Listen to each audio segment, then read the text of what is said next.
രാഷ്ട്രീയമായി പുനർജനിച്ച ബംഗ്ലാദേശിന്റെ അധികാരം ഇനി ഡാർക്ക് പ്രിൻസ് എന്ന വിളിപ്പേരുള്ള താരിഖ് റഹ്മാന്റെ കൈകളിലാണ്. ബംഗ്ലാദേശ് മുൻ പ്രസിഡന്റ് സിയാവുർ റഹ്മാന്റെയും രാജ്യത്തിന്റെ ആദ്യ വനിതാ പ്രധാനമന്ത്രി ഖാലിദ സിയയുടെയും മകനാണ് BNP ചെയർമാൻ കൂടിയായ താരിഖ് റഹ്മാൻ.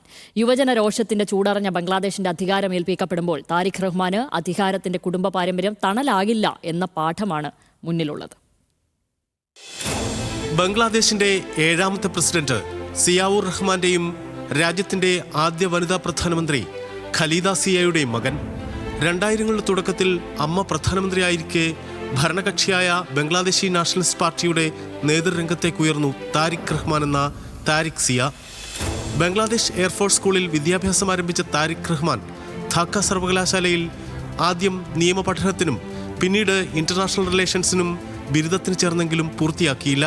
പഠനം മതിയാക്കി താരിഖ് ബിസിനസ്സിലേക്കും പിന്നീട് രാഷ്ട്രീയത്തിലേക്കും കടന്നു. BNP സർക്കാർ അധികാരത്തിലുള്ള സമയത്ത് 2004-ൽ അവാമി ലീഗിന്റെ ഒരു റാലിക്ക് നേരെ ഗ്രനേഡ് ആക്രമണമുണ്ടായി. ഷെയ്ഖ് ഹസീന അടക്കം പാർട്ടിയുടെ ഉന്നത നേതാക്കളെ ലക്ഷ്യമിട്ടായിരുന്നു ആക്രമണം. IV റഹ്മാൻ അടക്കം 24 പേർ കൊല്ലപ്പെട്ടു. ഈ കേസിൽ താരിഖ് റഹ്മാൻ പ്രതിയായിരുന്നു. 2007-ൽ അഴിമതി കേസിൽ ശിക്ഷിക്കപ്പെട്ട താരിഖ് റഹ്മാൻ 2008-ൽ ആരോഗ്യ കാരണങ്ങളാൽ ജയിൽ മോചിതനാവുകയും ചികിത്സയ്ക്കായി ലണ്ടനിലേക്ക് പോവുകയും ചെയ്തു.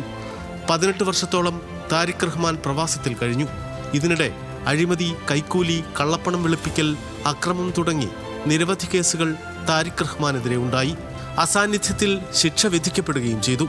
കേസുകളെല്ലാം രാഷ്ട്രീയ പ്രേരിതമാണെന്നായിരുന്നു താരിഖ് റഹ്മാന്റെ നിലപാട്. 2004-ലെ ജൻസി വിപ്ലവത്തോടെ ഷെയ്ഖ് ഹസീനയും അവാമി ലീഗും പുറത്തായതോടെ ഖലീദ സിയ ജയിൽ മോചിതയായി. താരിഖ് റഹ്മാനെതിരായ ധാക്ക ഗ്രനേഡ് ആക്രമണ കേസ് റദ്ദാക്കപ്പെടുകയും ചെയ്തു. 2025 ഡിസംബറിൽ ഖലീദ സിയയുടെ മരണത്തോടെയാണ് താരിഖ് റഹ്മാൻ ബംഗ്ലാദേശി നാഷണലിസ്റ്റ് പാർട്ടിയുടെ ചെയർമാൻ സ്ഥാനം ഏറ്റെടുത്തത്. ധാക്ക 17, ബോഗ്ര 6 എന്നീ മണ്ഡലങ്ങളിൽ നിന്നാണ് താരിഖ് റഹ്മാൻ പാർലമെന്റിലേക്ക് ജയിച്ചത്. ബംഗ്ലാദേശി രാഷ്ട്രീയത്തിന്റെ ഏറ്റവും നിർണായകമായ ഘട്ടത്തിലാണ് താരിഖ് റഹ്മാൻ അധികാരത്തിലേക്ക് എത്തുന്നത്. പരമ്പരാഗത രാഷ്ട്രീയത്തിനും നവരാഷ്ട്രീയത്തിനുമിടയിലെ പാലമാവുക എന്നത് അത്ര എളുപ്പമാകുമോ എന്നതാണ് ചോദ്യം. International desk, news Malayalam.